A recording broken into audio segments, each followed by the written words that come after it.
वैष्णवी आत्महत्या प्रकरणामध्ये सह आरोपी असणारा निलेश चव्हाण अखेर पोलिसांच्या जाळ्यात सापडला। गेल्या 10 दिवसांपासून तो फरार होता। पोलिसांची 7 पथकं त्याच्या मागावरती होती आणि अखेर नेपाळमधनं त्याच्या मुसक्या आवळण्यात आल्या।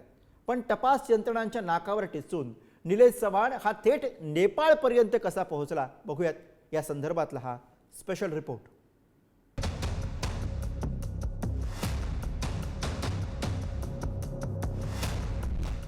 वैष्णवीच्या बाळाची हेळसांड करणारा हाच तो निलेश चव्हाण।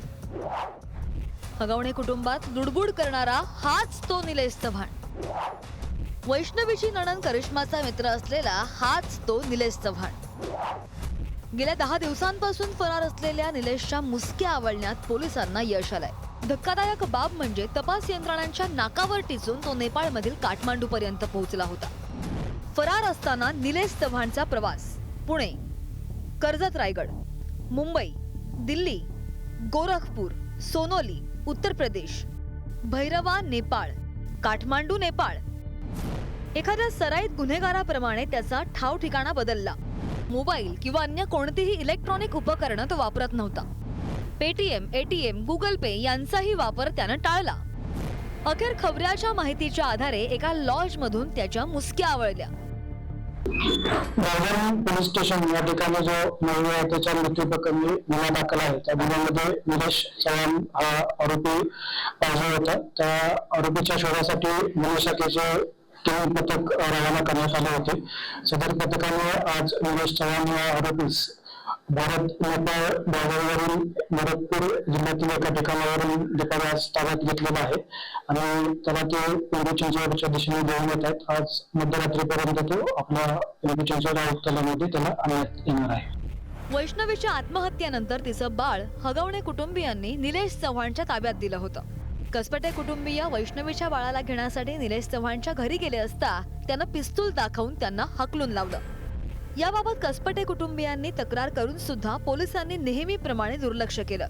माध्यमांनी हा मुद्दा उचलून धरताच निलेशनं धूम ठोकली होती।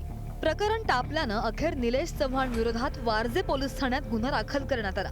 त्यानंतर त्याच्या शोधासाठी पिंपरी चिंचवड पोलिसांची 4 पथकं तर पुणे पोलिसांची 3 पथकं शोध घेत होती।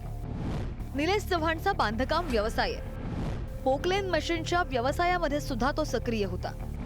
शशांक हगवण्याची बहीण करिश्माचा तो मित्र आहे। शशांक आणि वैष्णवी यांच्यामधील कौटुंबिक वादामध्ये निलेश अनेकदा सहभागी। निलेश चव्हाण विरुद्ध 14 जून 2022 रोजी त्याच्या पत्नीच्या तक्रारीवरून गुन्हा दाखल झालेला होता। पोलिसांनी अतिशय चांगली कारवाई केलेली आहे। नेपाळमध्ये पळून जाण्याचा प्रयत्न होता, बॉर्डरवर त्याला पकडलेला आहे। योग्य प्रकारचं इंटेलिजन्स प्राप्त करून आणि हा सगळा ट्रॅप पोलिसांनी तयार केला। त्यामुळे आता त्यालाही ताब्यात घेण्यात आलेला आहे। मी पहिल्याच दिवशी सांगितलं, या केसमध्ये जेवढे लोक आहेत कोणालाही सोडलं जाणार नाही।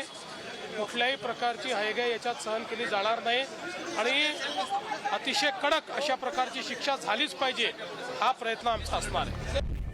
निलेश चव्हाण इतका विकृत आहे की त्यानं स्वतःच्याच बेडरूम मध्ये स्पाय कॅमेरेज लावून पत्नीचे आक्षेपार्ह व्हिडिओ रेकॉर्ड केले होते। या प्रकरणी त्याच्या पत्नीनं 2022 मध्ये पोलिसात तक्रार दाखल करून सुद्धा त्याला अटक करण्यात आली नव्हती। त्यानंतर आता वैष्णवीच्या आत्महत्येनंतर तिचं बाळ निलेश चव्हाणच्या ताब्यात असताना सुद्धा पोलीस झिम्म राहिले। त्यामुळे निलेश चव्हाणच्या डोक्यावर कुणाचा हात आहे का, हा प्रश्न सुद्धा सध्या उपस्थित होतोय। तुषार झरेकर, पुढारी न्यूज, पिंपरी चिंचवड।